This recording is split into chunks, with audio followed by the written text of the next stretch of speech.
and this one is going to be a numerical in which we will have to apply network theory and solve for component equations.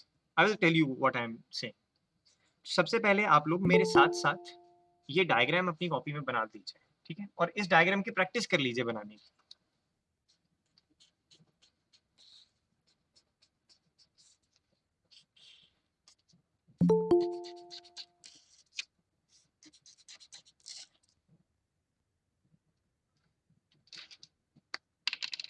This may be light. There is a resistance here, a voltage source. It's like this: resistance, resistance, resistance, resistance, resistance, and a voltage source. ठीक है, आप इसकी values लिख लीजिए. The values are as follow.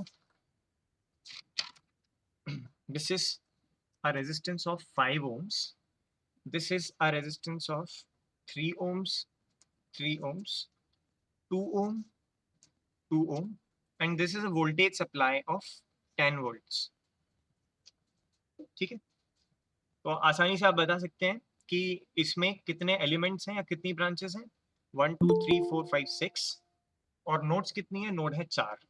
तो सबसे पहले जब भी आप सर्किट को देखें तो you have to write what is B. B is 6 and what is N. N is nodes, number of nodes is 4. तो सबसे पहले आप किसी भी सर्किट को देखेंगे तो ये लिखेंगे. उसके बाद आप ब्रांचेस को नंबर असाइन करेंगे. You will assign number two the branches. Like I consider this branch to be my first branch. Okay, जो 10 वोल्ट की वोल्टेज सोर्स है उसे मैं फर्स्ट ब्रांच बोल रहा हूँ. हम सब लोग अभी एक जैसा दिखते हैं, बट आगे चल के आप अपनी अपनी अलग अलग ब्रांचेस से भी सॉल्व कर सकते हैं. इस 3 ओम के रेजिस्टेंस को मैं सेकंड ब्रांच मान रहा हूँ.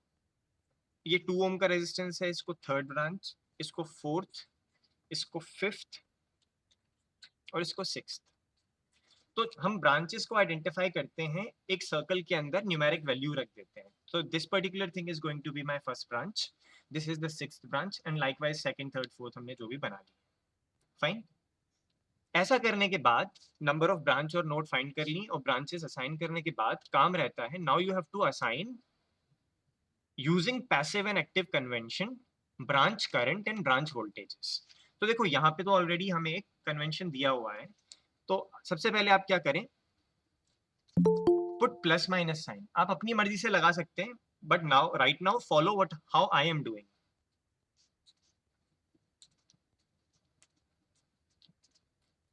ठीक है, हमने प्लस माइनस असाइन कर दिया.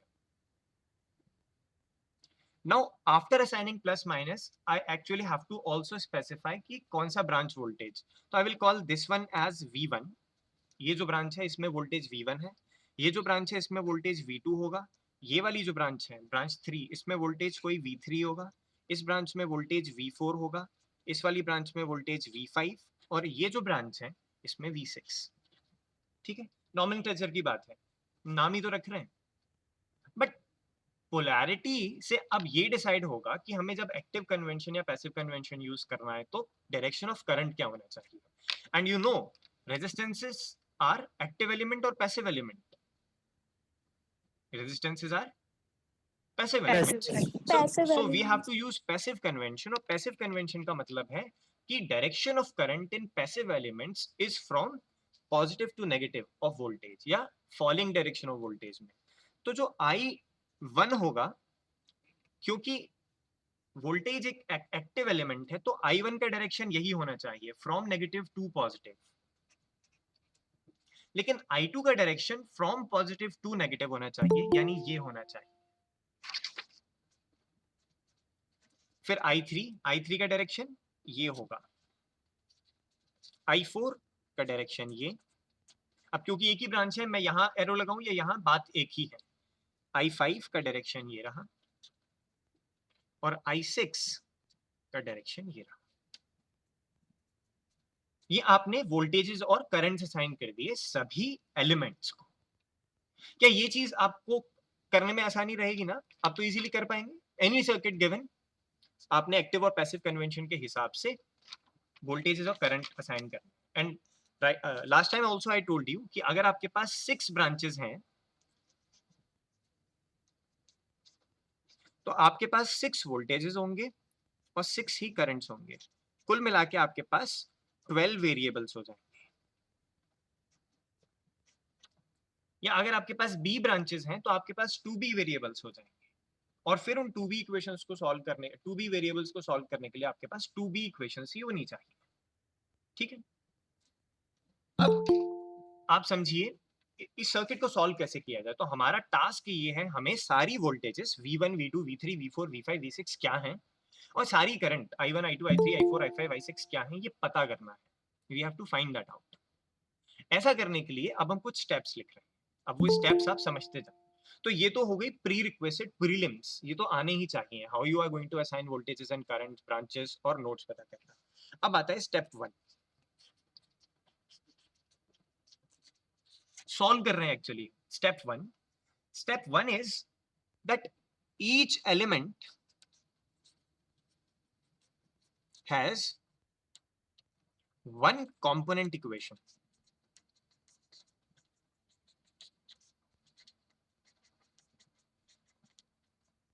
अब ये कंपोनेंट इक्वेशन क्या होती है? तो आप देखें, जैसे हमारे पास ये फिक्स वोल्टेज सोर्स है, तो एक हमारी पास ऐसी ब्रांच है जिसमें कि वोल्टेज फिक्स्ड है। तो हमें ऑलरेडी पता है V1 क्या हो गया हमारा, कितना volts, how much it is 10 volts. तो एक कंपोनेंट के बारे में हमारे पास कुछ जानकारी है। वो जानकारी क्या है? That V1 our first branch में जो वोल्टेज है, ठीक है, दैट इज 10 वोल्ट्स। तो इसे बोलते हैं हम कंपोनेंट इक्वेशन। उसके अलावा बाकी कंपोनेंट्स की जानकारी नहीं है, उसके अक्रॉस वोल्टेज क्या है या करंट क्या है, वी डोंट नो एनीथिंग। लेकिन एक चीज पता है, ये सब लीनियर रेजिस्टेंसेस हैं और linear resistances Ohm's law follow करते हैं। तो आप अगर केवल इस ब्रांच को देखें, अगर इस रेजिस्टेंस में 3 ओम का रेजिस्टेंस है, V2 वोल्टेज है, I2 करंट है, तो V2 is equals to IR से आप 3 into I2 नहीं लिख सकते। V2 is equals to 3I2, Ohm's law है। V is equals to IR। इसी तरीके से V3 is equals to 2I3। इसी तरीके से V4 is equals to 3I4। ऐसे हम इक्वेशन लिख सकते हैं। और अगर रेजिस्टेंसेस दिए हैं तो आसानी से ओम्स लॉ लगाइए और इक्वेशंस लिखिए। तो हम इन्हीं चीज को कंपोनेंट इक्वेशन बोलते हैं। तो कंपोनेंट इक्वेशन फिक्स्ड भी हो सकती है, परमानेंट हो सकती है अगर आपके पास एक इंडिपेंडेंट सोर्स है, और कंपोनेंट इक्वेशन परमानेंट ना होकर ओम्स लॉ जैसी भी हो सकती है अगर आपके पास लीनियर रेजिस्टेंसेस है। तो क्या आप बता सकते हैं V2 कितना होगा अगर आप ओम्स लॉ लगाएं, V इक्वल्स टू IR लगाएं, तो 3 ohms into current IR। V3 कितना होगा? V3 is this branch. Resistance कितने ओम्स का है? 2 ओम का। करंट कौन सा फ्लो कर रहा है? I3। तो बताइए 2I3। ठीक है, मैं बोल रहा हूं आपसे, we are going step by step. हो सकता है आप सोचें 12th क्लास के मेथड से तो अभी हो जाता, सर ये क्या सिखा रहे हैं। आई विल टेल यू कि जब आप इस चीज को अप्रिशिएट करेंगे लास्ट में, तो कितना भी कॉम्प्लिकेटेड सर्किट हो विद इन सेकंड सॉल्व कर पाएंगे। हम फंडामेंटल से ही शुरू कर रहे हैं इसलिए। तो अगर आपसे कहा जाए कंपोनेंट इक्वेशंस लिखिए, तो आपको ये लिखना है। अच्छा, V4 बताइए, कोई अनम्यूट होके, what is going to be the V4? बताइए। 3I4। V4 is this. ओम है, रेजिस्टेंस है 3 ओम का और करंट है I4। What about V5? Somebody from CS? ये तो बहुत आसान है, पारनी। 2I5, Sir, exactly 2I5. Exactly. And what about V6? 5I6. 5I6। तो हो सकता है आपसे 10 नंबर का सवाल ना पूछकर 2 नंबर का सवाल पूछ के कहें कि इस पर्टिकुलर सर्किट के लिए या किसी और पर्टिकुलर सर्किट के लिए कंपोनेंट इक्वेशंस लिखिए, तो आपको ये लिखने होंगे। ठीक है, ये आसानी से लिख पाएंगे आप। अब देखिए, हमने इसमें जो फॉर्मूला यूज किया है वो हमने रेजिस्टेंसेस वाला यूज किया है। अगर कैपेसिटेंस या इंडक्टेंस होते तो अकॉर्डिंगली चीजें बदलती। लेकिन यूनिट 1 में हम केवल रेजिस्टेंस ही देखेंगे या एडमिटेंस देखेंगे। हम बाद में सीखेंगे कि एडमिटेंस और रेजिस्टेंस क्या चीज होती है। ठीक है, तो पहली चीज हमने स्टेप 1 क्लियर कर लिया कि हमें सब कंपोनेंट इक्वेशंस लिखनी आ गई। कंपोनेंट इक्वेशन के बाद अगर आपके पास, ये समझ लीजिए, बी कंपोनेंट्स हैं तो बी कंपोनेंट इक्वेशंस होंगी। जितनी ब्रांचेस होती हैं उतनी ही कंपोनेंट इक्वेशंस भी होती है। ठीक है, अगर आपने एक भी कम कर दी तो आपके मार्क्स कटने वाजिब कटने हैं। ठीक है, तो हमने पहला स्टेप सीखा कंपोनेंट इक्वेशंस कैसे लिखते हैं, और बहुत आसान सा स्टेप है। दूसरी चीज क्या है? फिर आते हैं हम लोग इंटरकनेक्शन इक्वेशंस पे।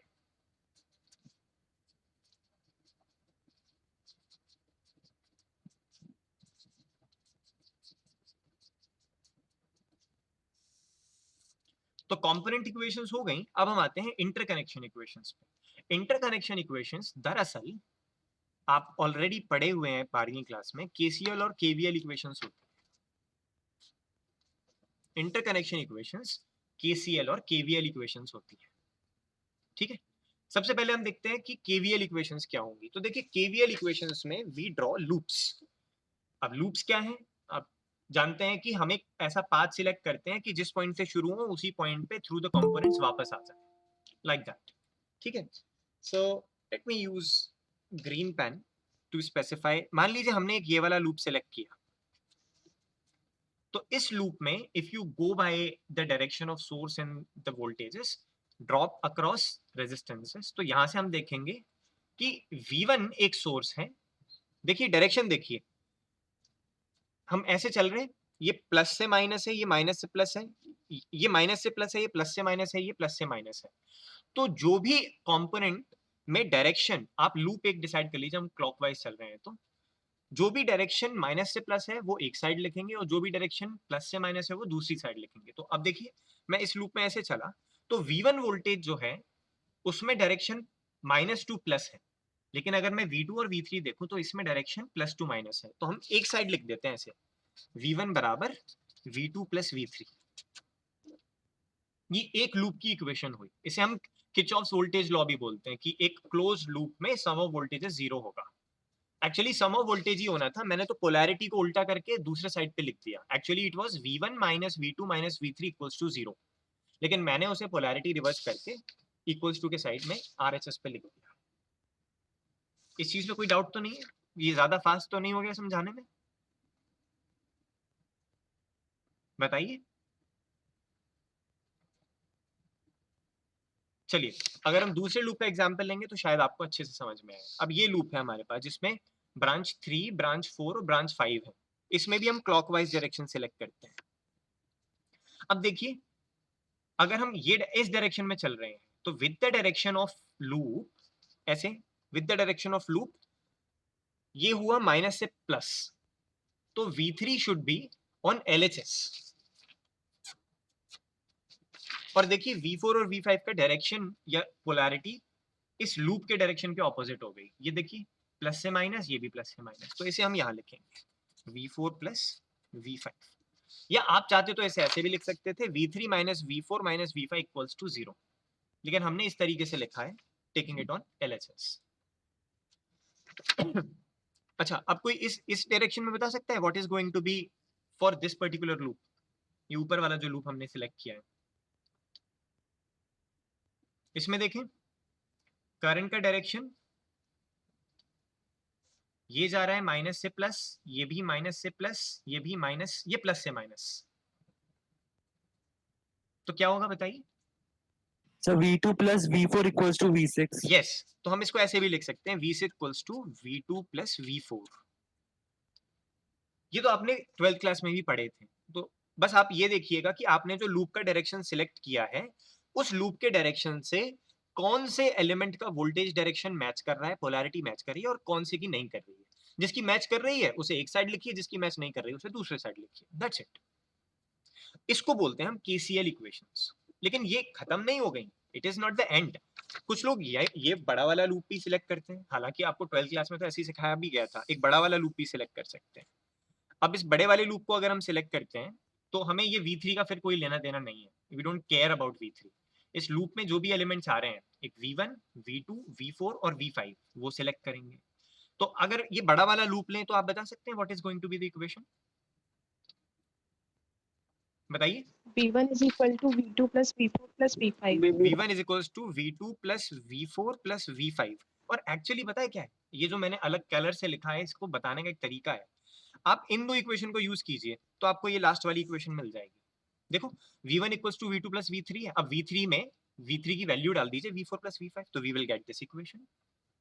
तो ऐसे बहुत सारे लूप्स की बहुत सारी इक्वेशंस आ सकती हैं। आप एक लूप ये भी ले सकते हैं, ये बड़ा वाला लूप, ये वाला, फिर अलग इक्वेशन आएंगी। तो there can be very of the order of 2 की पावर n इक्वेशंस। बहुत सारी इक्वेशंस हो सकती हैं, लेकिन कुछ इक्वेशंस होती हैं इंडिपेंडेंट लूप या independent KCL equations, sorry KVL equations. Kirchhoff's voltage law लगा रहे हैं ना, वोल्टेज में है equations, independent KVL equations. And for any given circuit, अगर मान लीजिए उसमें b ब्रांचेस हैं, n नोड्स हैं, b ब्रांचेस हैं, n नोड्स हैं, तो b minus n plus 1 independent KVL equations होती है उसमें। They will be b minus n plus 1 independent KVL equations. तो अभी हमारे पास ये जो सर्किट था, इसमें b था 6, n था 4, तो b माइनस n कितना हुआ? 6 माइनस 4 इज 2 प्लस 1 3। तो ये 3 इंडिपेंडेंट केवीएल इक्वेशंस आ गई हमारे पास। ठीक है, एक और भी इंटरकनेक्शन इक्वेशन होती है जिसे बोलते हैं केसीएल। तो केवीएल तो मेरे ख्याल से अब आपको समझ आ गई होंगी। इंडिपेंडेंट लूप्स क्या होते हैं, अभी एक छोटी सी डेफिनेशन और लेंगे कि इंडिपेंडेंट लूप्स हम कैसे समझें। केवीएल इक्वेशन समझ आ गई, अब केसीएल और समझते हैं। तो केसीएल्स आर अप्लाइड एट नोड्स। इस नोड पे आप केसीएल अप्लाई कर सकते हैं, इस नोड पे आप केसीएल अप्लाई कर सकते हैं। You can apply KCL at this node also. और बहुत आसान है, KCL is sum of the current coming in and going out is equal to 0। या फिर आप ऐसे लिख सकते हैं, अगर मान लीजिए इस नोड फर्स्ट पे बात करें, तो नोड फर्स्ट पे, ये नोड फर्स्ट है, यहाँ पे 3 चीजें मिल रही हैं। ठीक है, ये नोड फर्स्ट है अगर, तो यहाँ 3 चीजें मिल रही हैं। एक है I1 जिसमें कि नोड फर्स्ट पे करंट अंदर आ रहा है, I2 is going out and I6 is also going out. तो इन तीनों का सम I1 which is coming in minus I2 which is going out minus I6 which is going out should be 0. जो बाहर जा रहा है comes with a negative sign, जो अंदर आ रहा है comes with a positive sign. तो इसे हम ऐसे भी लिख सकते हैं, दरअसल I1 को ही I2 plus I6 के बराबर होना होगा। ठीक है, so this is Kirchhoff's current law, जो कि हम केवल नोड्स पर लगाते हैं। इस नोड पे लगाकर देखें, you will get something at this second node also. Node 2 पर देखें तो कौन कौन से 3 ब्रांचेस मिल रही हैं नोड 2 पर? नाम बताइए। ब्रांच 2, ब्रांच 3 और ब्रांच 4। ब्रांच 2, ब्रांच 3 और ब्रांच 4। इसका मतलब नोड 2 पर करंट I3, I2 और I4 मिल रहे हैं, लेकिन उन दोनों में इंटरकनेक्शन क्या है? What is the interconnection between I2, I3 and I4? ऐसी कोई एक इक्वेशन बताइए, कोई सीएस का स्टूडेंट बताए। जय कश्यप, जसलीन कौर, कनिका, आप में से कोई बताए। So, I2 minus I3 minus I4 equals to 0. Okay, so it is like I2 is coming in, I4 is going out and I3 is going out. So you said I2 minus I3 minus I4 equals to 0. Exactly. So equation is I2 is equals to I3 plus I4. ठीक है, इस तरीके से हम लोग equations लिखते हैं। And to be very specific, number of KCL equations for any given network is n-1। तो इंडिपेंडेंट केसीएल इक्वेशंस जो होंगी उनकी तादाद होगी n-1। यानी अगर आपके पास 4 नोड्स हैं, तो 4 नोड में से केवल आपको मिलेंगी 3 independent KCL equations. 3 independent KCL equation अगर 4 नोड्स हैं तो ये नंबर याद रखने वाला हो गया। केवीएल इक्वेशन का नंबर होता है b-n+1 इंडिपेंडेंट, वैसे तो बहुत सारी हो सकती हैं, और केसीएल इक्वेशन का नंबर होता है n-1। ठीक है, तो अब आप में से ही कोई मुझे बताए, अगर हमारे पास 10 ब्रांच हैं और 6 नोड हैं, 10 ब्रांच हैं किसी सर्किट में और 6 नोड हैं, तो number of independent KVL equations कितनी होंगी? केवीएल इक्वेशंस 5 5 10-4 is 6, कितना बताया? 10-6 is 4 plus 1 5। और अगर आपसे कहें केसीएल इक्वेशंस कितनी होंगी, तो n-1 6 - 1 5। गुड, तो ये थोड़ा सा कॉन्सेप्ट था केसीएल और केवीएल, एक रिवीजन भी हो गया और हम यूज करेंगे सेम यही चीजें, ये भी पता चल गया। देखिए, कोई भी सर्किट जब दिया होता है ना आपको, मान लीजिए हमारे पास एक नेटवर्क है, इसमें मान लीजिए कोई कंपोनेंट्स लगे थे, इस जगह there was some component, there is some component, there is another component, there is another component. तो एक ऐसा सर्किट है जिसमें कुछ कंपोनेंट्स ने इस एरिया को कुछ भाग में डिवाइड कर दिया। तो जब जैसे मान लीजिए आपके पास ये एरिया था, इस एरिया में यहाँ पे रेजिस्टेंस लगा था, यहाँ पे एक रेजिस्टेंस लगा था, यहाँ पे एक वोल्टेज सोर्स लगी थी। तो अब देखें, इस वोल्टेज सोर्स ने यहाँ एक रेजिस्टेंस और यहाँ भी एक रेजिस्टेंस मान लीजिए, इस वोल्टेज सोर्स ने इस पर्टिकुलर एरिया को दो में डिवाइड कर दिया, नंबर 1 नंबर 2। तो जब एक प्लेन एरिया किसी की मौजूदगी में बट जाता है उसे बोलते हैं विंडो। अब देखिए, एक बिल्कुल समतल दीवार है, उस समतल दीवार पे एक छोटा सा ऐसे लूप बना हुआ है, उस लूप से वो दीवार दो हिस्से में बढ़ जाती है, एक खिड़की के अंदर का हिस्सा, एक खिड़की के बाहर का हिस्सा। ऐसे ही किसी भी सर्किट में अगर हमारे पास एक ऐसा क्लोज लूप है जो एरिया को दो भाग में बांट दे, कि आप ये कह सकें ये इसके अंदर की बात है, ये बाहर की, तब उसे आप कहते हैं विंडो। क्या कहते हैं? विंडो। और विंडो इलेक्ट्रिकल सर्किट्स में बनती है लूप्स की वजह से। जब आप एक क्लोज लूप कनेक्शन हो, एक ऐसा सर्किट जहां पे पाथ आप ढूंढते हुए आ रहे हैं और वहीं पर लौट कर आ जाए, जिसकी वजह से आपको लगे कि ये तो मैं इस लूप के अंदर हूं और बाहर की दुनिया अलग है। जैसे ये एक लूप हो गया, दिस इज अ लूप। तो windows are actually division of a particular plane area which in electrical circuits is because of loops. और विंडो है, और अगर टू डायमेंशनल है यानी प्लेनार है, यानी उस विंडो को आप इस पेपर पे ड्रॉ कर सकते हैं, उस सर्किट को पेपर पे ड्रॉ कर सकते हैं, तो उसे बोलते हैं मैश। और आज की क्लास में, आधी बची क्लास में, हम मैश एनालिसिस ही पढ़ेंगे। ठीक है, मैश। अब ये देखना है भाई प्लेनर सर्किट क्या है। तो एक छोटा सा सर्किट मैं आपको बताता हूं प्लेनर का मतलब क्या होता है। जब एक सर्किट आप बना रहे हैं,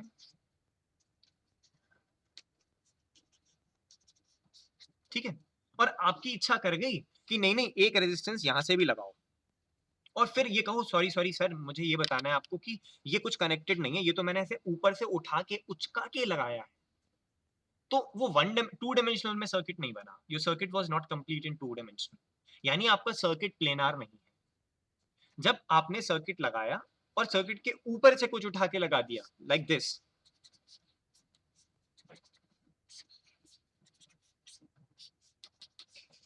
और आपकी इच्छा हुई कि नहीं नहीं मैं एक रेजिस्टेंस यहां से भी लगा देता हूं, then your circuit is not planar. अब इसको शब्दों में कैसे बताएं कि भाई प्लेनार सर्किट होते क्या है, तो आप लिख लीजिए, this is going to be your definition. Planar network is a network, ये तो पता चल रहा है कि एक प्लेन में जो आ जाए वो प्लेनर है भाई, थ्री डायमेंशन में ना जाए। Planar network is a network in which planar network is a network in which no two elements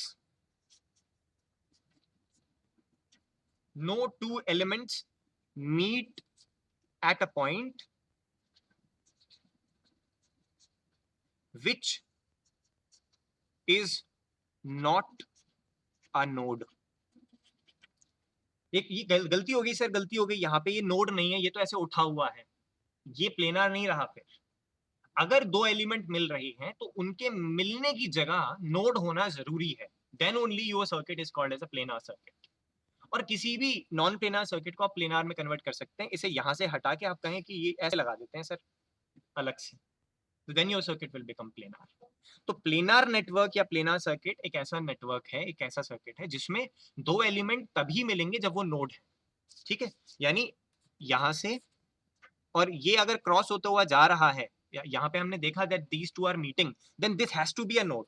and if you say कि सर ये नोड नहीं है, तो ये प्लेनार सर्किट भी नहीं है। ठीक है, जो PHM 404 में पढ़ते थे, आप देखते होंगे हमेशा मैं डॉट पुट कर देता था अगर मुझे कोई शॉर्ट सर्किट या क्लोज कनेक्शन दिखाना होता था। तो प्लेनार चाहिए हमें, we want the circuit to be planar, तभी मैश एनालिसिस लग पाती है। तो आज हम शुरू करेंगे what is called as mesh analysis. और मैश एनालिसिस में हम प्लेनार सर्किट से ही सॉल्यूशन पता करते हैं, यानी सॉल्व करते हैं करंट और वोल्टेज इक्वेशंस। ठीक है, अब आपको पता चल गया मैश क्या होती है। मैश होते हैं क्लोज लूप्स, मैश होते हैं क्लोज लूप्स जिसकी वजह से एक सर्किट छोटे से भाग में बट जाता है। आपको ये भी पता चल गया प्लेनर सर्किट्स क्या होते हैं। चलिए एक छोटा सा एग्जांपल और देते हैं और मैं आपसे पूछूंगा बताइए क्या ये सर्किट प्लेनर है।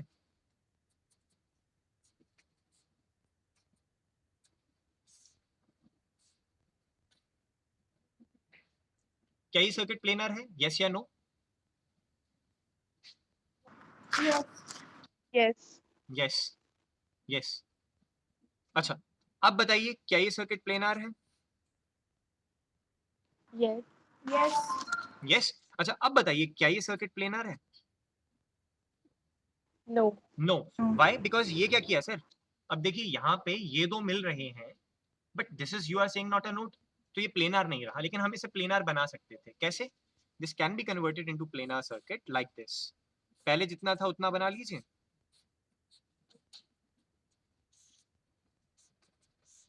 अब इन दोनों के बीच में ही तो हमें एक रेजिस्टेंस लगाना है, तो ऐसे लीजिए, एक रेजिस्टेंस लीजिए और यहाँ कनेक्ट कर दीजिए, हो गया प्लेनर सर्किट। तो any non planar circuit can be converted into planar circuit कुछ हद तक, ठीक है। Now we will come back to what we started today. हमने कहाँ से शुरू किया था? मेरे पास तो पेजेस ही इतने सारे हो गए। हाँ, हमने यहाँ से शुरू किया था। इस सर्किट की वोल्टेज और करंट इक्वेशंस निकालनी थी। हमने कंपोनेंट इक्वेशंस लिखी और ये कंपोनेंट इक्वेशंस डायरेक्टली यूज होंगी, और हमने लिखनी थी फिर इंटरकनेक्शन इक्वेशंस। अब आप ये समझिए 3 तरीके की एनालिसिस होती है, ठीक है। आएंगे सोल्यूशन पर, लेकिन साथ के साथ हम थियरी भी पढ़ते जा रहे हैं। अगर आप कहीं लगे कि फास्ट जा रहा है या कंफ्यूज हो रहे हो तो वहीं रोक कर पूछ सकते हो। तो जब आप सर्किट को सॉल्व करें using network theory,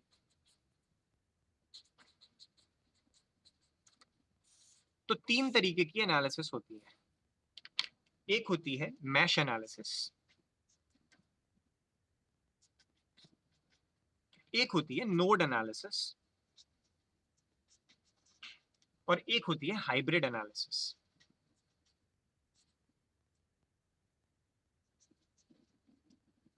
mesh analysis, node analysis और हाइब्रिड एनालिसिस। मैश एनालिसिस जो होती है इसमें इक्वेशंस आर इन करंट, तो हम करंट इक्वेशंस को सॉल्व करते हैं, वोल्टेज इक्वेशंस ऑटोमेटिकली सेटिस्फाई हो जाती है। तो मैश एनालिसिस में इक्वेशंस आर इन करंट, ठीक है, और हम केवीएल इक्वेशंस लिखते हैं। करंट में होती हैं लेकिन केवीएल इक्वेशंस लिखते हैं। आप ये आपको समझ आएगा why I am saying KVL equations. KCL equations अपने आप सेटिस्फाई हो जाती हैं।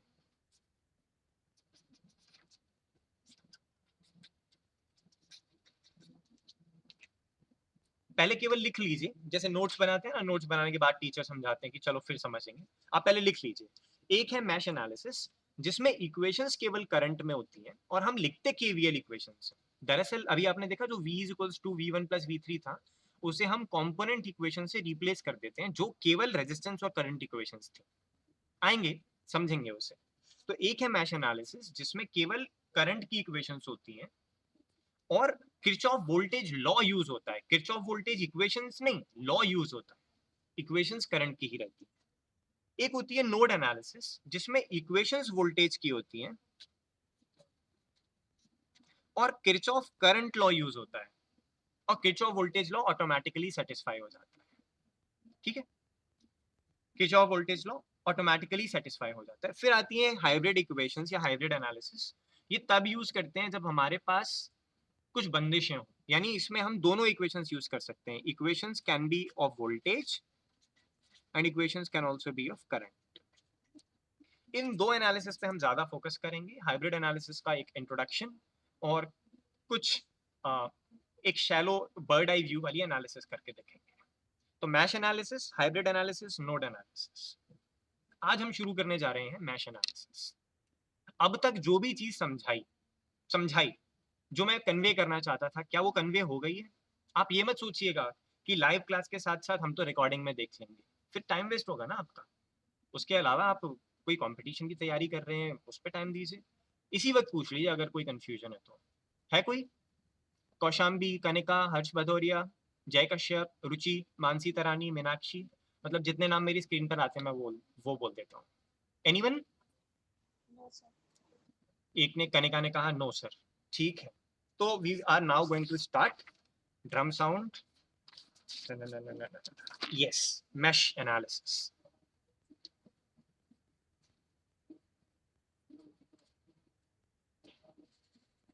Okay, now we are going to start mesh analysis.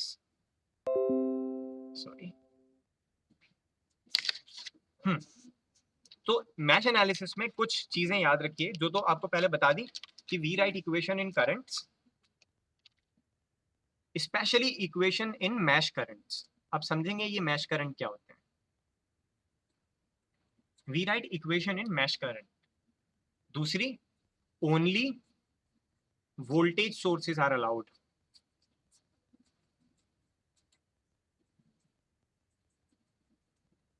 तीसरी, ओनली impedances are allowed. अभी इंपीडेंस से आपका तात्पर्य है केवल रेजिस्टेंसेस अलाउड है जिनकी वैल्यू ओम्स में है. V is equals to IR follow करने वाले ही R अलाउड है. ठीक है, 1/R अलाउड नहीं है. Admittances are prohibited, current source are prohibited. तो अगर आपसे कहें कि आप इस सर्किट को मैश एनालिसिस से सॉल्व कीजिए तो एक क्रॉस चेक कर लेना, कहीं ऐसा तो नहीं कोई करंट सोर्स दे दी है, only voltage sources are allowed. और कहीं ऐसा तो नहीं कोई इंपीडेंस की जगह एडमिटेंस दे दिया है, तो आपको फिर उसे इंपीडेंस में बदलना पड़ सकता है. ठीक है, we write equation in mesh current, only voltage sources are allowed, only impedances are allowed. और जिस तरीके का सर्किट हमारे पास था,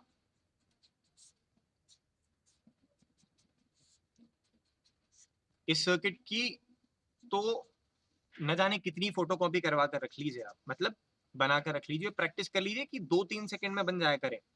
बहुत यूज करने वाले हैं हम. ये कितना था, 5 ohms, this was 3 ohms, 3 ohms, 2 ohm, 2 ohm, 10 volts plus minus. यही सर्किट था. ये सारे रेजिस्टेंसेस ही हैं, कोई ऐसा तो नहीं एडमिटेंस या कंडक्टेंस दे दिया हो मैंने, नहीं. तो हमारी लास्ट वाली इक्वेशन सेटिस्फाई है, ओनली इंपीडेंसेस आर देयर. कोई वोल्टेज सोर्स है, हाँ है. करंट सोर्स तो नहीं है, नहीं है. ठीक है, तो हमारे पास ये तरीका तय हो गया कि we can apply mesh analysis in this particular circuit. अब मैश एनालिसिस लगाते कैसे, ये सीखते हैं. तो मैश एनालिसिस लगाने में सबसे पहले आपको ढूंढने होते हैं वो एक रिवाज और है ना कि ब्रांचेस और नोड्स असाइन करना और वोल्टेज और करंट असाइन करना, वो भी प्लीज कर लीजिए. तो मैं जल्दी से कर देता हूँ, आप लोग भी कर लीजिएगा. This was first, this was second, this was third. Where goes third? This was third. This was fourth. This one is fifth. ये वाला sixth है. ये V1 है. ये प्लस माइनस, ये प्लस माइनस, ये भी प्लस माइनस, ये भी प्लस माइनस, ये भी प्लस माइनस. ये हमारा V2 था. ये V3 है, V4 है, V5 है और ये V6 है. और ये हमारी करंट की इक्वेशंस हैं. ठीक है, आप पुराने वाले सर्किट से भी रेफर कर सकते हैं, सेम है. I1 है, I2, I4, ये वाली I3, ये I5, ये I6. हो गया, done. Okay, now what we will do is we will find out meshes, independent meshes. एक ऐसी खिड़की जो सबसे छोटी है, या ऐसी खिड़कियां जो सबसे छोटी हैं और बड़ी खिड़की नहीं. तो आप देखिए, एक मैश तो ये हो गई, एक ऐसा लूप जो किसी और लूप से मिलकर नहीं बना है. तो ये हो गया mesh 1. Select direction of mesh which is same for all independent meshes. अब मैश क्या है, मैश आपको बताया था, विंडो है, खिड़की है, लूप है, आप कुछ भी बोल सकते हैं उसे. एक मैश ये रही और एक इंडिपेंडेंट मैश ये रही. कोई भी डिपेंडेंट मैश नहीं लेनी. आप कहें कि सर एक बड़ी भी तो हो सकती है, वो नहीं सिलेक्ट करनी है. मैश एनालिसिस में we only choose independent meshes. और इंडिपेंडेंट मैशेस कौन सी है, जो सबसे छोटी पॉसिबल खिड़की है वो.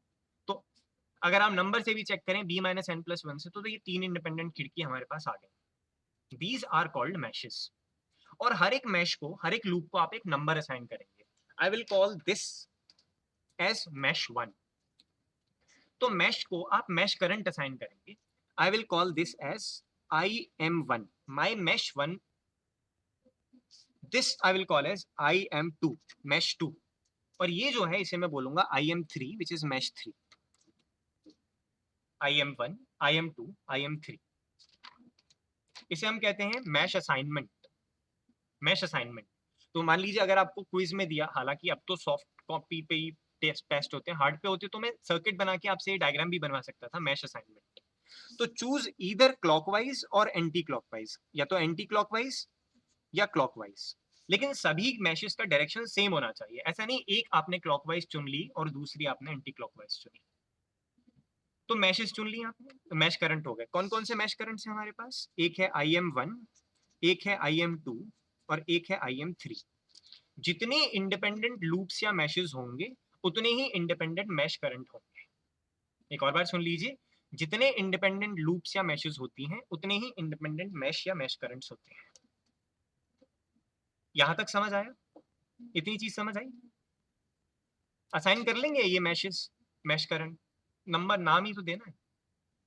अब जो चीज हम पढ़ने जा रहे हैं इसके बाद का स्टेप, तो दिस इज स्टेप 2। स्टेप 1 क्या था? What was step 1 in mesh analysis? अभी आधे घंटे पहली बात हुई। फाइंड करना, ये सब कुछ Component असाइन equations find करना। Component equations. Component equation was step 1। Mesh equations या मैश असाइनमेंट इज स्टेप 2। अभी स्टेप 2 पूरा नहीं हुआ है। अब क्या करते हैं हम? अब हम करते हैं मैश इक्वेशंस के फॉर्म में कंपोनेंट इक्वेशंस लिखते हैं। मैश इक्वेशंस के फॉर्म में कंपोनेंट इक्वेशंस लिखते हैं, जिसे बोलते हैं मैश ट्रांसफॉर्मेशन।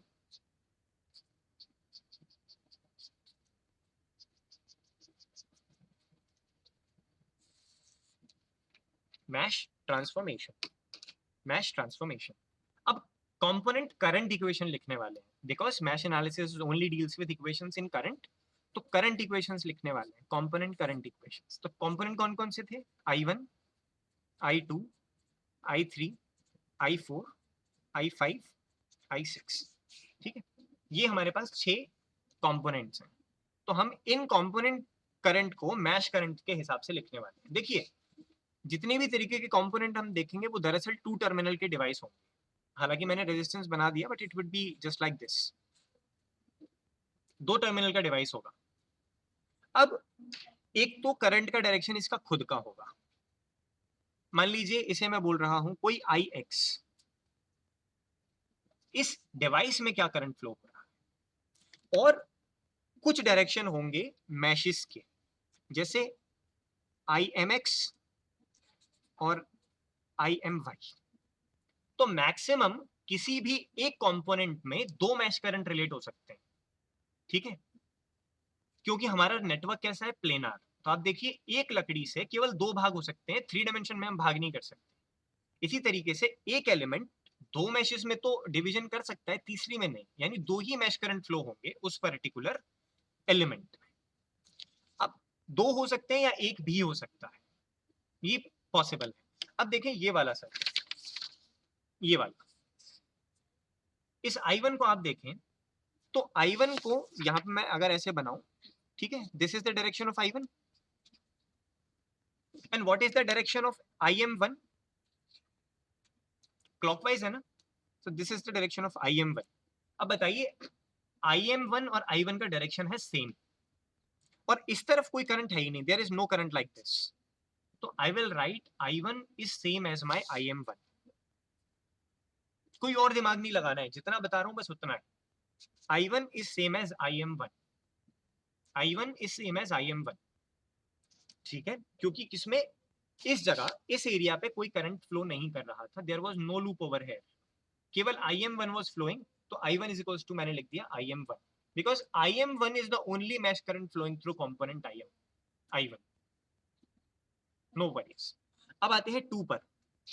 तो ये कंपोनेंट है, ठीक है, V2। अब इसको थोड़ा सा इसका पोस्टमार्टम करते हैं।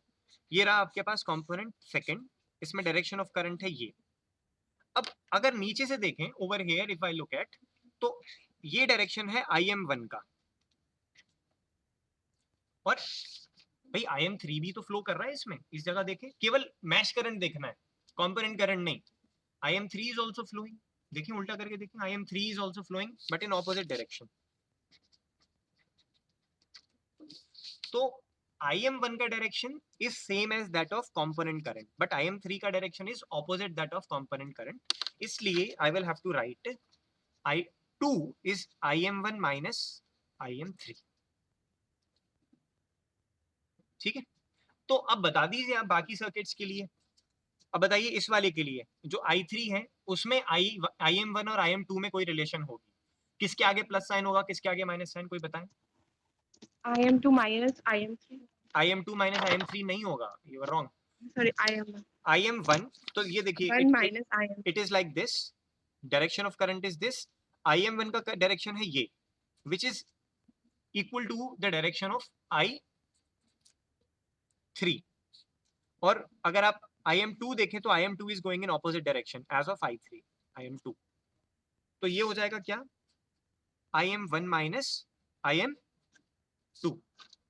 I4 बताए कोई, I4 is made up of IM3 and IM2। I4 इन दो लूप्स के बीच में, IM2 हाँ IM2 minus IM3. IM2 minus IM3, perfect. What about I5? I5 में कोई और करंट फ्लो नहीं कर रहा है क्योंकि इस साइड तो कुछ है ही नहीं, केवल इसी साइड है और एक ही मैश है।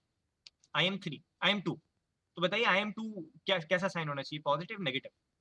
ये डायरेक्शन है और ये डायरेक्शन है, Positive. यस। तो I5 is equals to IM2 and what about I6? ये IM3 के बराबर होगा या IM3 माइनस के साथ आएगा? IM3 के बराबर. बराबर, IM3 के बराबर। ओके। तो इस चीज को बोलते हैं मैश ट्रांसफॉर्मेशन। आपने अपने कंपोनेंट करंट को मैश करंट के फॉर्म में लिख लिया है, आपने अपने कंपोनेंट करंट को मैश करंट के फॉर्म में लिख लिया, ठीक है। तो let me use another paper.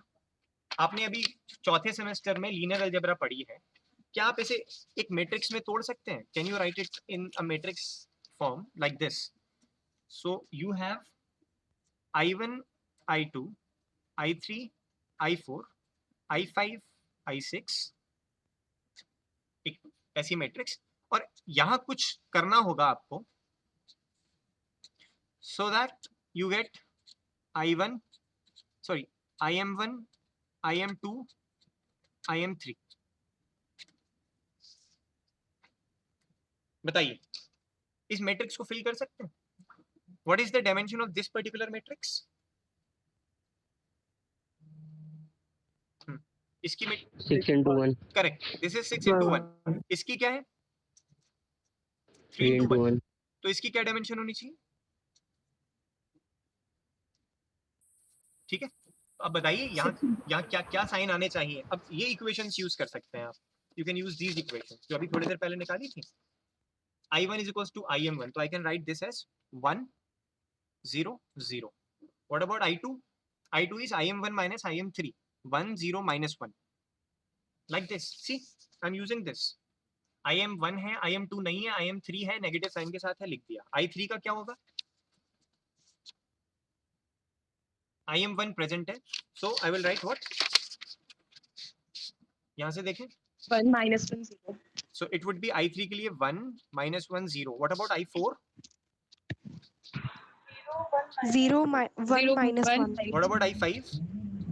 0 1 0. What about I6? 0 0 0 0 तो 1. ये जो मैट्रिक्स है इसे बोलते हैं, इस मैट्रिक्स का नाम होता है, आप लिख लीजिए, इसे बोलते हैं हम मैश ट्रांसफॉर्मेशन मैट्रिक्स।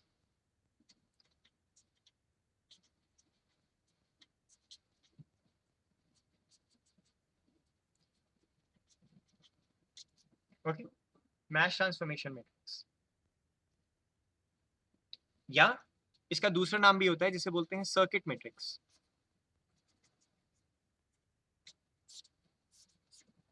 अगर आपसे कोई पूछे, जरूरी नहीं मैश एनालिसिस में आपसे डायरेक्टली सॉल्व करा ले कि you just solve what all are going to be the voltage and current equation, आपसे ये भी पूछा जा सकता है assign the meshes, mesh current and formulate circuit matrix. हो सकता है 8 नंबर का सवाल ना पूछ के 4 का बस इतना ही पूछ ले कि इसकी सर्किट मैट्रिक्स बता दीजिए क्या होगी। So for given circuit you can easily make a circuit matrix. तो अब सर्किट मैट्रिक्स बनानी आ गई आपको? Done, Yes sir. Okay. Yes, sir. और जैसा कि मैंने आपको पहले एक पॉइंट लिखवाया था कि जब हम मैश एनालिसिस यूज करते हैं तो we use KVL equation, KCL equations are automatically satisfied. और आप यहाँ से ये टेस्ट भी कर सकते हैं कि केसीएल इक्वेशन ऑटोमेटिकली सेटिस्फाई हो गई है इन सब इक्वेशंस की वजह से या मैशेस की वजह, ये मैट्रिक्स की वजह से। जैसे हमने एक इक्वेशन लिखी थी, what was that, I1 is equals to I2 plus I6, remember I1 is equals to I2 plus I6, एक इक्वेशन लिखी थी हमने, देखें ये रही, यहाँ थोड़ी देर पहले लिखी थी, I1 is equals to I2 plus I6। अब आप इसे सेटिस्फाई कर सकते हैं using mesh current. What is I1 according to the mesh analysis, यहाँ पे जो मैश ट्रांसफॉर्मेशन में लगा है, I1 is equals to IM3 और IM1 और IM2। I1 is IM1, ये देखें, यहाँ से देखें IM1, I2 किसके बराबर है, IM1 minus IM3. और I6 किसके बराबर है, IM. What IM IM3. IM3। so this actually satisfies ना, अब देख लीजिए ये IM1 equals to IM1, IM3 से IM3 कैंसिल, या डेफिनेटली। तो आप दरअसल सेटिस्फाई कर ही चुके हैं KCL equations when you have done the formulation of circuit matrix. तो हमें KCL सेटिस्फाई करने की जरूरत नहीं रहती, we only have to deal with KVL equations when we are solving what, when we are solving mesh analysis. तो ये हुआ आपका step 2 complete. Formulation of mesh transformation is the second step in mesh analysis. और जरूरी नहीं है आप matrix बनाएं, आप ये लिख लें, दैट इज इनफ, इतना कर लें काम बन जाएगा, ठीक है। Even if you have done till here this would be fine. I would take 5-6 more minutes, I hope there is no problem, क्योंकि हम लोग अगर इसे कंप्लीट कर पाएं तो ज्यादा बेहतर होगा, अदरवाइज फिर आप कहीं छोटा छोटा महसूस करें। तो can I take 5 more minutes? Yes, sir. Thank you so much, thank you so much. तो ये सब आप लोगों ने कॉपी में नोट किया हुआ है, साथ ही साथ नहीं किया है तो आई विल डेफिनेटली ये पेजेस यूज करके आपको दिखा दूंगा। अब आता है इसके फाइनल स्टेप, स्टेप 3 पे, फॉर्मुलेशन में, सॉल्यूशन के स्टेप नहीं, अभी फॉर्मुलेशन का ही स्टेप चल रहा है। Step 3 is right KVL equations. अब KVL इक्वेशंस कौन सी वाली, इंडिपेंडेंट। और इंडिपेंडेंट KVL इक्वेशंस भी कौन सी होंगी, जो आपने मैशेस या लूप्स असाइन किए वही इंडिपेंडेंट KVL इक्वेशंस होंगी। तो जो भी लूप्स असाइन किए वही KVL इक्वेशंस लिखें। तो एक लूप ये असाइन किया, इस लूप के लिए KVL इक्वेशन बताइए। V1 is equal to V2 plus V3. Second loop के लिए KVL इक्वेशन बताइए, V3 is equals to V4 plus V5। और इस वाली के लिए V6 equals to V2 plus V4। V2 plus V4. Done, इतना यूज कर लीजिए। अब कुछ नहीं करना है आपको, अब आपको वापस आना है पहले स्टेप पे। पहले स्टेप में हमने क्या लिखा था, क्या लिखा था पहले स्टेप में, Component equations. Component equations. अब बस कंपोनेंट इक्वेशंस फिल करनी है भाई। V1 की जगह क्या था, what was equals to V1, use component equations. 10 volts. 10. 10 ही था ना, तो V1 की जगह लिख दिया मैंने 10 वोल्ट्स। V2 की जगह क्या लिखा था हमने, tell me what was V2, 3i2 3i2 plus V3 की जगह क्या लिखा था, 2i3. 2i3। 3. ओके, तो पहली की हमने कंपोनेंट इक्वेशन के हिसाब से लिख दिया। अब V3 इज व्हाट, अभी आपने बताया V3 is what, 2i3. 2i3 और V4 is what, 3i4. 3i4। V5 is 2i5. ये exactly. What is V6, 5i6. 5i6। What is V2, 3i2. Exactly. आप कोई और भी बोलिए, मतलब एक स्टूडेंट बोलता है तो फिर I don't feel comfortable, nervous हो जाता हूं मैं। V4 क्या है, 3i4 yes, done. Component equation लिख ली। अब क्या करना है, तो हमने क्या किया, KVL इक्वेशंस को कंपोनेंट इक्वेशन के हिसाब से लिख लिया। अब आपको क्या करना है, कांस्टेंट को एक साइड रखना है और इक्वेशंस को एक साइड ले जाना है। वो आप अब भी कर सकते हैं या फिर दूसरे काम के बाद भी कर सकते हैं। नाउ स्टेप 1 3A ये हुआ, 3B ये हुआ, अब 3C देखिए, स्टेप 3C क्या है। अभी स्टेप बाय स्टेप इसलिए समझा रहा हूँ ताकि आपको बैक एंड में प्रोसेस पता चल जाए। There is a very short trick, 2 minute में आंसर आएगा, लेकिन उस शॉर्ट ट्रिक के लिए पहले हमें पूरा लॉन्ग कट लेना पड़ेगा शॉर्टकट में, समझें तो चीज क्या है। ओके, स्टेप 3C है, हर एक कंपोनेंट करंट को मैश करंट से रिप्लेस कर दीजिए यूजिंग मैश ट्रांसफॉर्मेशन। तो हमने I2 की जगह कुछ IM1, IM2, IM3 में कोई रिलेशन लिखी होगी, I3 की जगह कुछ लिखी होगी, तो यूज दैट। तो I will have to just do that. 10 is equals to 3, I2 की जगह, I2 क्या था IM1 IM2 के फॉर्म में, बताइए। IM1 minus IM3. I2 was IM1 minus IM3. Yes. So just write it. Yes. IM1 minus IM3 plus 2I3. I3 was what?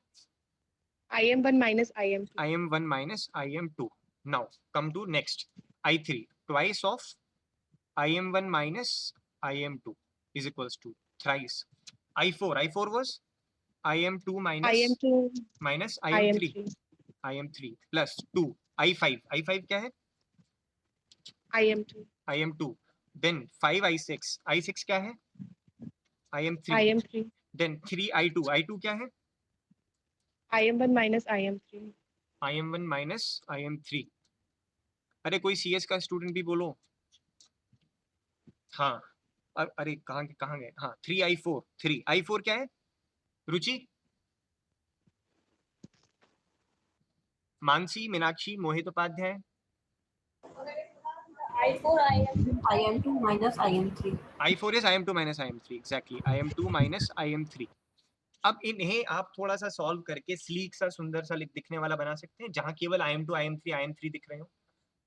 बना सकते हो? बनाओ। और मैं एक शॉर्ट ट्रिक यूज करने वाला हूँ, आप कर लीजिए। You take your own time. क्या करना है आपको? 10 को इधर ही रखना है। It is 3IM1 plus 2IM1, तो 5IM1 हो गया। इसे सॉल्व कीजिए, टेक योर टाइम। मैं थोड़ा सा सर्किट को देखकर थोड़ा सा एनालाइज करता हूँ एंड मैं लिखने की कोशिश करता हूँ। You take your own time.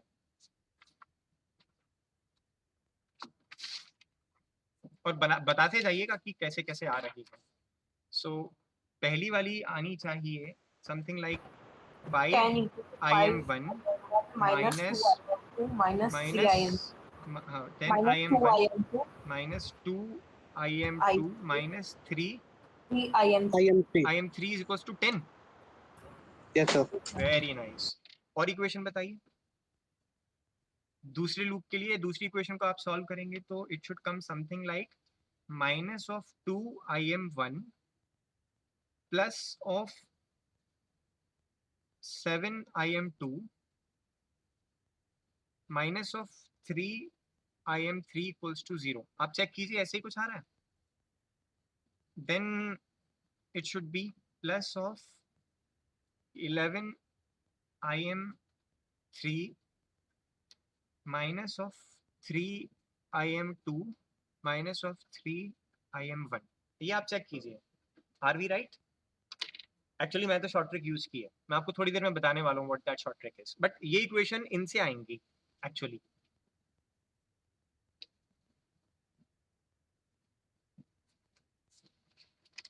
कुछ गड़बड़ है तो बता दीजिए, and if it is fine then good enough. This should be the equation, right? तो हमारे पास ये 3 इक्वेशंस आ गई।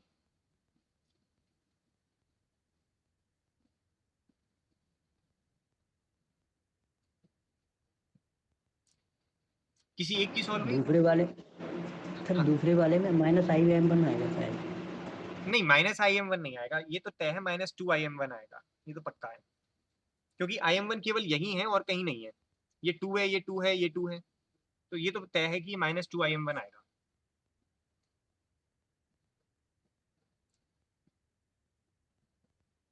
राइटिंग छोटी तो नहीं हो गई है? ये 1 है, ये 1 है, ये देखो, ये सारे 1 है, ये 2 है, ये 3 है, और ये 10 0 0 है।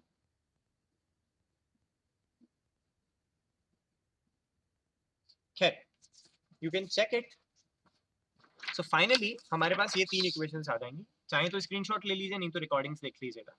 ये मैंने सही सॉल्व की है, मतलब मैंने तो शॉर्ट ट्रिक यूज की है और मैंने दोबारा चेक भी कर लिया। This is correct. आप चेक कर सकते हैं इस पे थोड़ा समय देकर। तो हमारे पास एक ऐसा फॉर्मूला आ गया, क्या 5 minus 2 minus 3 minus 2 7 minus 3 and we also have minus 3 minus 3 11 im1 im2 im3 is equals to 10 0 0 pen खराब हो गया। Okay, we have it like this. इन इक्वेशंस को मैट्रिक्स के फॉर्म में लिखना है, ये रहे, ठीक है। This is our step 3C। क्या ये मैट्रिक्स सॉल्व कर लेंगे आप? ये 3/3 की जो मैट्रिक्स है इजीली सॉल्व हो जाएगी आपसे।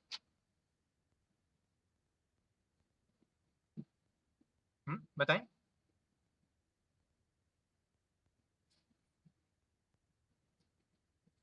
Okay, I am not expecting कि आप सॉल्व करें। फिलहाल we will stop here. Tomorrow I will share with you the short trick of how we can come to this particular matrix and this particular equations directly बिना किसी चीज को लिखें। बस आपको component equation जरूर लिखनी होगी, but we can come directly over here directly, ठीक है। because we are now crossing the time limits। लेकिन mesh analysis हमने complete कर ली है, अब हमें केवल और केवल क्या लिखना है? short tricks। that's it for today's class। कोई doubt query? कभी कभी लगता है स्टूडेंट्स को ये mesh analysis में ये तो इतना लंबा प्रोसेस है, ऐसे जाके सॉल्व होगा। कल की क्लास में लगेगा कि इससे आसान कुछ था ही नहीं, ठीक है। कुछ पूछना चाहते हैं तो पूछ सकते हैं। रूपेंद्र शर्मा, मानसी, अमन जैदी, अक्षत, अनुराधा, अनुष्का, आप लोग सुन पा रहे हैं ना? Yes sir. क्या हुआ, डर गए? अरे ये इक्वेशन ही तो आई है। सर हाँ बताइए मानसी। सर प्लीज एक्सप्लेन, अगर सर्किट जब ओपन होगा तो नोड्स एंड ब्रांच लिखने का फायदा ही क्या है? सर्किट ओपन था ही कहाँ? This is DHA first question. Okay, so अच्छा DHA का पहला क्वेश्चन आप बोलते हैं। देखिए सर्किट ओपन होगा से कोई फर्क नहीं पड़ता है। 0 वोल्ट तो थे ना वहां पे, ठीक है। 0 volt were there even if it was an open circuit. And actually open circuit का मतलब है द करंट वाज 0। अब आप कह रहे हैं कि क्योंकि करंट 0 है तो सब हर एक एलिमेंट में करंट 0 होगा, तो फिर फायदा क्या है, या इसकी क्या जरूरत पड़ गई ब्रांचेस और वोल्टेज लिखने की? जरूरत बाद में देखेंगे, पहले आपसे केवल इतना कहा था कि लिख के बताइए कौन से ब्रांच और वोल्टेज होंगे। We will see. आप अगर आपसे कहा जाए कि ब्रांच और वोल्टेज क्या है तो आप ये कह के कि इसकी जरूरत क्या है और हम सॉल्व नहीं कर रहे, this is not the way to answer, ठीक है। सर सर तब कुछ नंबर ऑफ ब्रांचेस और नंबर ऑफ नोड्स निकलेंगे। तो जैसे हमने देखा KCL और KVL इक्वेशंस में नहीं, अभी KCL और KVL लगाना ही नहीं था। जो सवाल आपको दिया था उसमें KCL और KVL लगाना ही नहीं था। नहीं वो सर आई एग्री, जो सर आज आपने बताया कि नंबर ऑफ इंडिपेंडेंट KCL और KVL इक्वेशन जो होती है वो b n-1 और n-1 होती है। Exactly.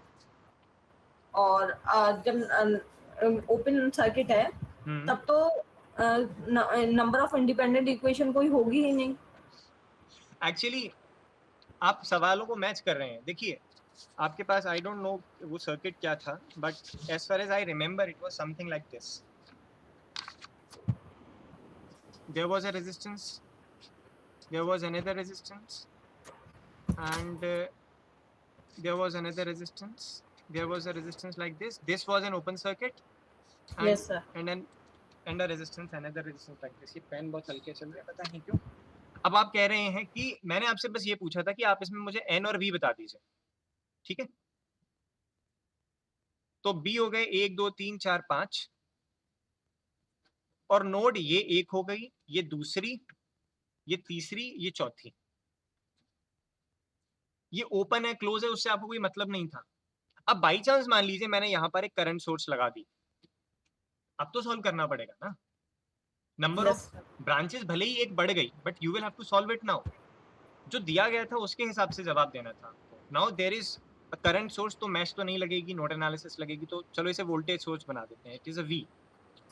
We will solve accordingly. Sir, but when you were teaching about nodes and branches, you told that we take the specific node because other are in same potential. Other, so open no, you are actually mixing it. See, I will tell you. ये जो circuit था ना,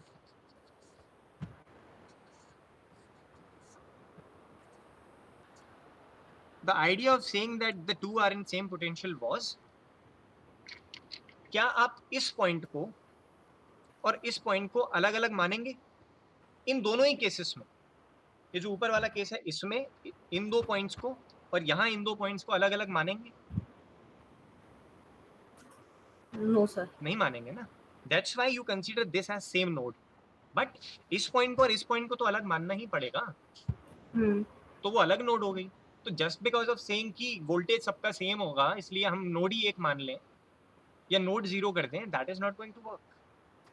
Okay. ठीक है. Thank you sir. तो आज जो चीजें पढ़ी हमने वो क्या थी? सबसे पहली थी, देखिए डरिए मत कोई भी. किसी किसी को लगता है शुरुआत में डर लग सकता है, डरने की कोई जरूरत नहीं है. एक छोटा सा मैं आपको सर्किट दे देता हूँ, आप प्रैक्टिस कर लीजिएगा. कुछ प्रॉब्लम हो तो पूछ लेना. देखिए जो पढ़ा था हमने आज वो था कंपोनेंट इक्वेशन लिखनी, मैश करंट और मैश करंट के हिसाब से कंपोनेंट करंट डिसाइड करने, मैश ट्रांसफॉर्मेशन करनी और केवीएल को मैश इक्वेशंस के फॉर्म में लिख देना. तो जो भी आज किया है स्टेप 1 2 3 वो आप इस सर्किट पे अप्लाई करके देखिएगा. एक छोटा सा सर्किट दे रहा हूँ.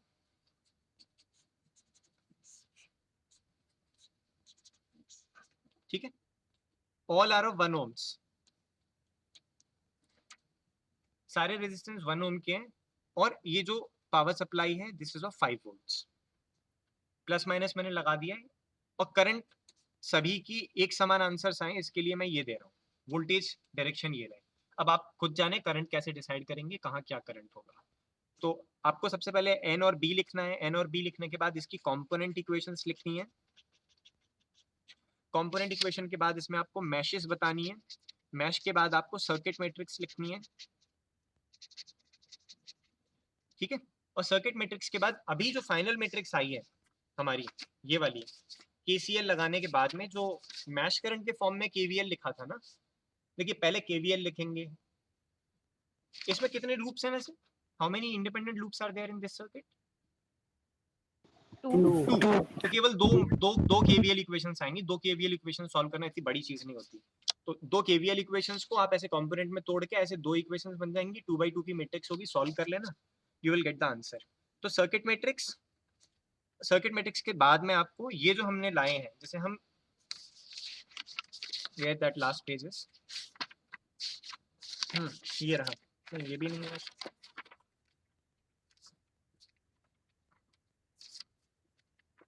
हाँ ये रहा दिस लास्ट पेज.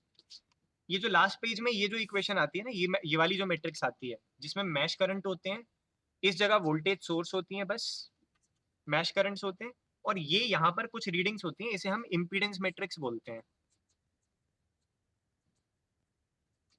तो मैश ट्रांसफॉर्मेशन करने से हमें मिलती है इम्पीडेंस मैट्रिक्स. तो आपको जो चौथा पार्ट करना है उसी डीएचए में वो इम्पीडेंस मैट्रिक्स वाला करना है. ठीक है. You will have to find impedance matrix also. ठीक है. अब impedance matrix आ गई तो आपके पास एक 2/2 का लीनियर इंडिपेंडेंट सॉल्यूशन करने को मिल गया. तो इसे आपको सॉल्व करना है और आपको आपके IM1 और IM2 की वैल्यू निकालनी है. यहाँ पे कुछ IM1 IM2 होगा, उसकी वैल्यूज निकालनी है. ठीक है. कल एक शॉर्ट ट्रिक बताऊंगा जिससे आप 2 मिनट बड़ी चीज हो गई, with in a minute of time किसी भी कॉम्प्लिकेटेड सर्किट की इंपीडेंस मैट्रिक्स लिख सकते हैं. Don't search it on internet. ठीक है. फिर मजा नहीं आएगा. आज के लिए बस इतना ही. मेरे ख्याल से अब आपको पता चल गया होगा कि नेटवर्क थ्योरी इतना आसान भी नहीं होता.